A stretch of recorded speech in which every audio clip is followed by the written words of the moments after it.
In today's video, I'm going to teach you how to calculate percentages in LibreOffice Calc.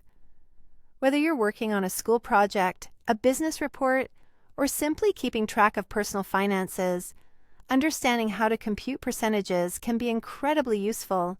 So let's dive right in and learn how to do this step by step. First things first, you'll want to open LibreOffice Calc. This is the spreadsheet application that's part of the LibreOffice suite, and it's excellent for calculations like percentages. To get started, locate the LibreOffice icon on your computer and give it a double click. Once you've got the program open, click on Calc Spreadsheet. From there, you can choose to open a new file or continue working in an existing one, depending on what you have planned for today. Now that you have a blank slate, it's time to enter your data. Imagine you want to figure out what percentage 50 is out of 200. You'll start by typing 50 in cell A1. This represents the part that you are comparing to the whole.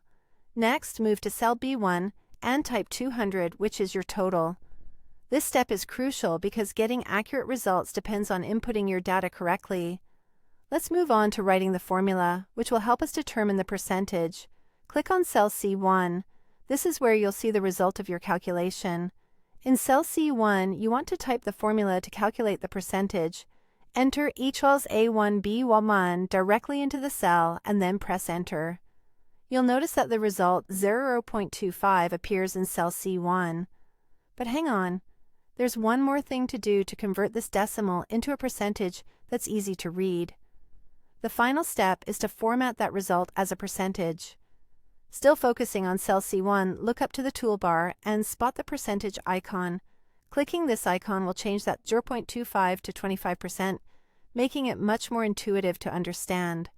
Alternatively, if you prefer using menus, you can go to Format, the number format, and finally select Percent. And just like that, you've successfully calculated that 50 is 25% of 200. These steps we've gone through today are not only straightforward, but also adaptable to a wide range of other percentage calculations you might need down the line. Now that you have this foundation, you're well on your way to making more informed calculations in LibreOffice Calc. Thanks for watching, and happy calculating!